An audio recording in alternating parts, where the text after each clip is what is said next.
Bismillahirrahmanirrahim. Assalamu alaikum, dear aspirants. Today, I'll present the summary of the top most recommended book for CSS, Pakistan, a Hard Country. The book is written by Anatole Levin, which is currently a fellow at the New America Foundation. He argues that some of the alarmist claims about Pakistan are indeed true, that it is corrupt, violent, oppressive, and unjust country, but it is also a remarkably resilient one. Besides analyzing the politics, judiciary, military, Levin has managed to offer recommendations to Western think tanks in his 519-page myth-busting exercise. Pakistan, a hard country. Why a hard country? Pakistan was deprived of the prerequisites of a viable nationhood since its birth, but even then it survives. That's why a hard country. Uh, you can keep the initial problems of Pakistan, like resource distribution, etc., in mind. The country has faced wars, floods, democracy sanctions, and to some extent diplomatic isolation. And the country is disorganized, economically backward. It has also faced terrorism, sectarian divide, violence, and extremism are other some social problems. It is oppressive towards the poor and women. The institutions of the country are weak, its industry is sluggish, resulting in compromised development. The country is also facing the problems of low tax to GDP ratio. And last but not the least, the country is facing the menace of corruption. Despite all of these problems, Pakistan moves on, and it is in many ways surprisingly tough and resilient as a state and a society. Levin argues that while the state is weak, Pakistani society is immensely strong.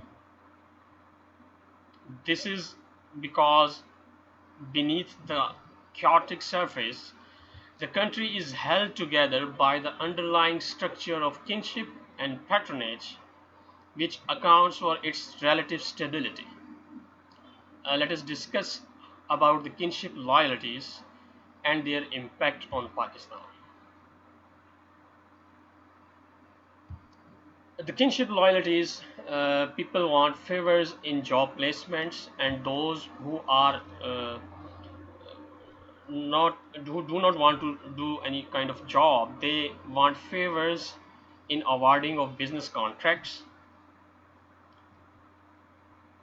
And another thing, that people of Pakistan want favorable treatment in courts and judicial matters. All of these three drivers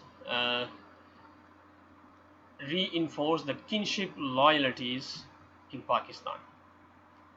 That's why kinship loyalties dominate in the political system, in the judicial system of Pakistan. As a result of these kinship loyalties, the political parties in Pakistan are mostly hereditary dynasties. The second result of these kinship loyalties is that only a few elite families can come into politics that can afford the expenses of elections. And another problem is that if any of these three favors are not provided by any political party, then people will shift their kinship loyalties to some other political party which will provide them these favors.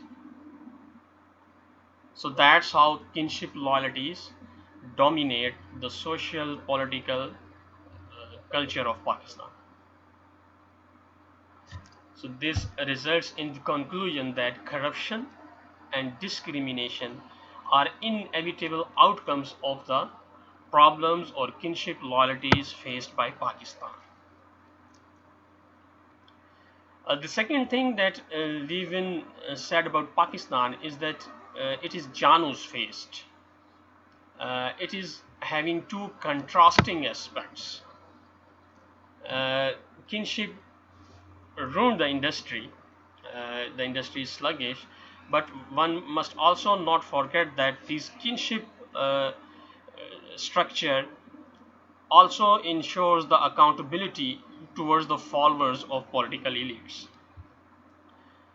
Kinship is also a barrier to reform, uh, but this has also enabled to neutralize the pressure groups. Some other only a few political parties are in Pakistan, so pressure groups are neutralized. Another barrier to the reforms in Pakistan is that, according to Levin, that Pakistan is an inshallah nation where people passively wait for things to happen. Kinship results in family political parties, but it also ensures some political stability. Uh, on the one side, there is low tax collections, uh, but Pakistan is also a country where highest charitable donations, almost 5% of the GDP, are collected. Pakistan is having a high defense budget, which results in less investment in industry. But Pakistan can also crush some insurgencies by its military might. So the things that appear negative about Pakistan also have some positive impact on the other side. Let us now talk about the military of Pakistan. The military of Pakistan is a prestigious organization. It has attractive pay and perquisites. It protects its people, patronage. It is the best funded and the only efficient institution of Pakistan.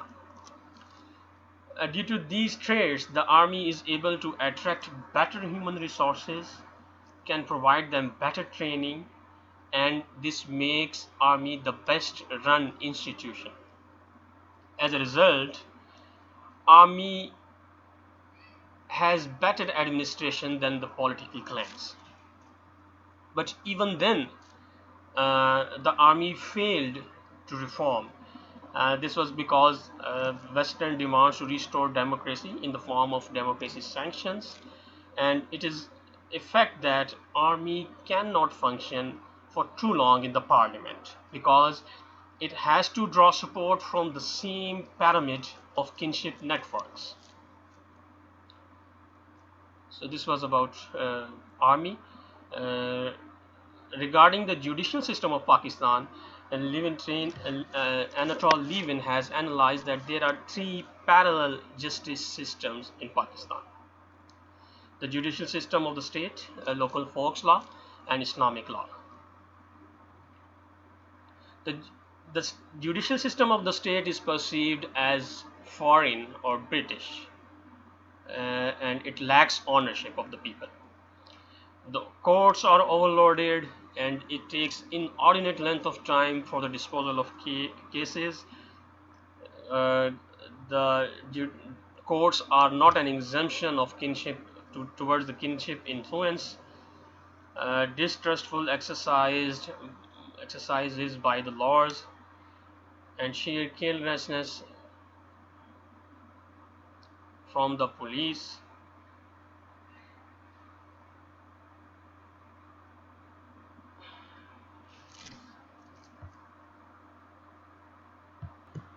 It is also true that police lacks resources like staff, equipment, and vehicles, etc.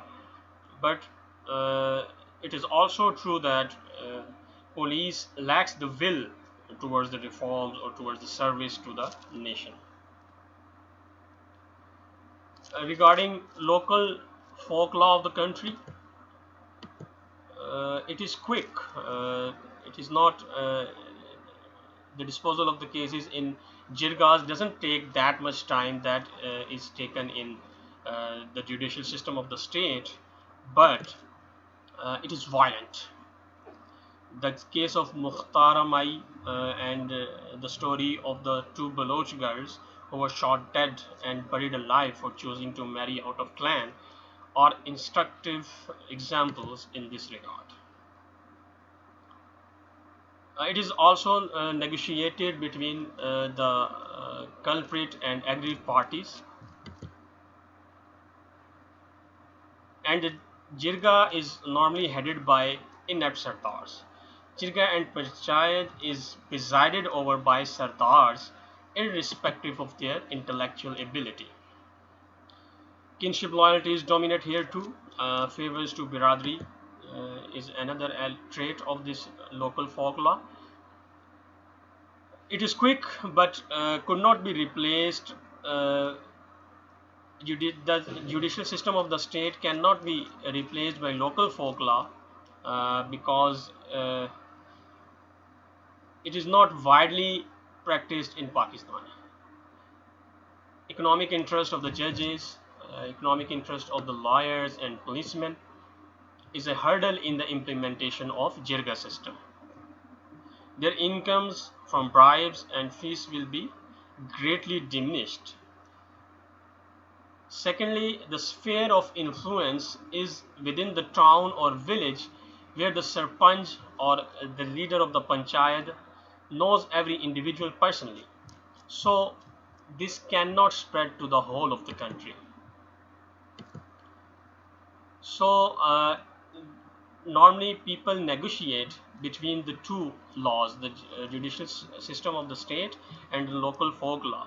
Even police manages to bring the people to the table where they negotiate and have a settlement like Razinama, we say. Coming to the Islamic law, it is the divine law supported by every Pakistani Muslim. It is also admired by some of the British officials. Levin has quoted some uh, favorable statements of British officials in his book.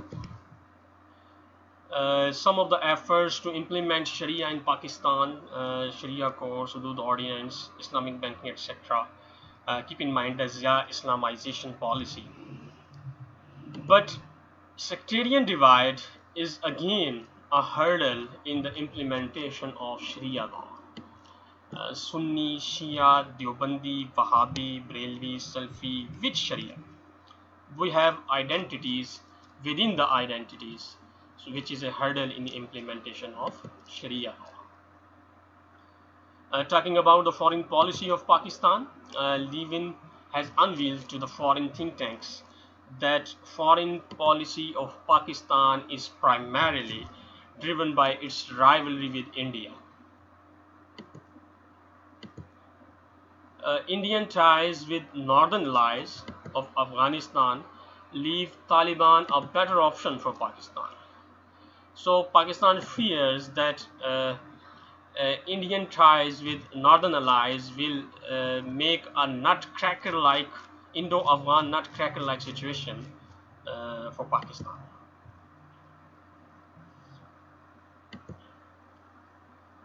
People near border think that near border of Pakistan and Afghanistan, they think that Taliban are fighting legitimate war against a foreign occupier. So in the presence of such gears or drivers, any demand to do more was likely to be responded with no more. So these are the factors or forces which compel Pakistan to support the Taliban.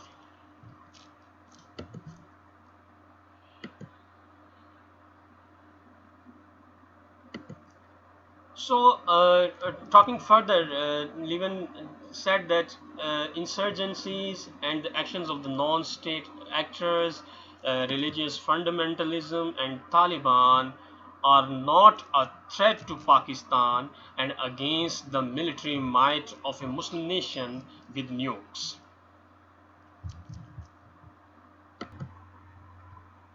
However, the over dependence on Indus River for clean water is a problem for Pakistan. The problem for Pakistan is its growing population, and it needs to eradicate nepotism in order to include itself in the line of developing nations. So even leads us to the same conclusion that our founding father had expressed on October 20, 1947 in Lahore address, that there is no power on earth that can undo Pakistan. This was all from my side. I have provided a PDF link in description of this video. Thank you very much for watching.